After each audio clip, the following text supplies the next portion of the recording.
Questo servizio è offerto da FDL Studio, soluzioni web per la tua azienda.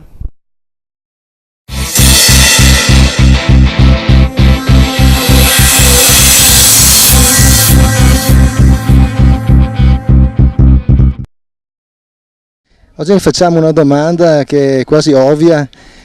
Com'è il discorso del decreto anti-intercettazioni?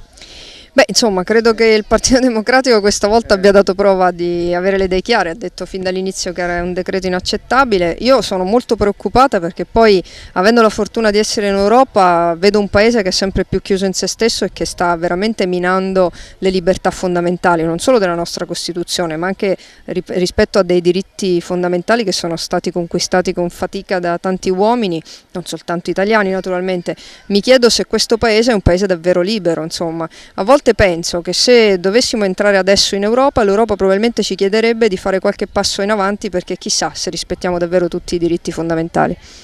Cosa comporta questo decreto, la mancanza di libertà di informazione? Beh, la libertà di informazione significa che le persone non hanno conoscenza di quello che gli accade intorno, insomma, non possono avere trasparenza sulle decisioni che vengono prese, possono avere un'informazione anche che viene in qualche modo riutilizzata per altri scopi, insomma, pensare che i nostri giornali non potranno pubblicare, non dico tanto quelle che sono magari anche le cose che riguardano la vita privata di politici, perché è chiaro che una regola andava data.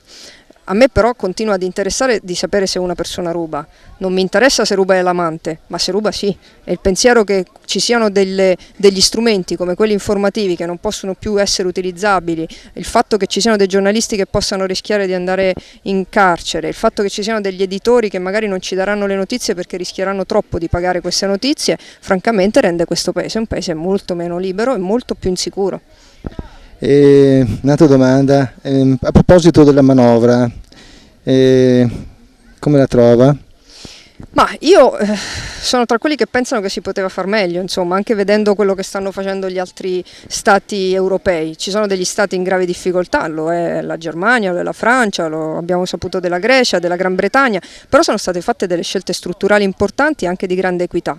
Noi continuiamo a non toccare certi spazi, penso a quelli patrimoniali, penso insomma alle condizioni di alcune categorie che sono sicuramente più favorite, ma continuiamo sempre a incidere sul lavoro. Non riusciamo a spostare, come dire, il peso sociale sui consumi, in modo che in qualche modo ci sia anche una ripresa dell'economia. Poi non abbiamo fatto scelte che spingono verso la crescita dell'economia, piuttosto abbiamo fatto ancora una volta una scelta che ne dica il ministro Tremonti, che non è nel senso di superare l'evasione fiscale, ma di dire ancora una volta agli italiani che possono in qualche modo cavarsela sempre. I mini condoni, lo scudo fiscale, insomma, sono degli insegnamenti culturali che l'Italia deve lasciarsi alle spalle. Il PD ha fatto una contromanovra?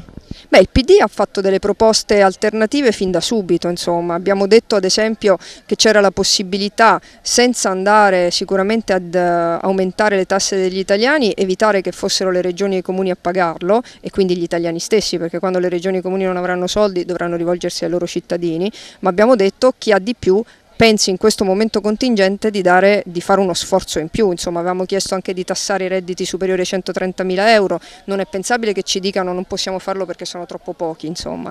Come anche non è pensabile non credere che l'evasione fiscale si possa combattere anche a costo zero, con gli strumenti che abbiamo adesso, incrociando i dati, il database dell'INPS piuttosto che quello dell'Agenzia delle Entrate, piuttosto che quello dell'Agenzia del Territorio, già ci darebbe un quadro dell'Italia, perché è impensabile che ci siano cittadini italiani che dichiarano 15.000 euro e vanno in giro con SUV da 70, 80 o 100.000 euro.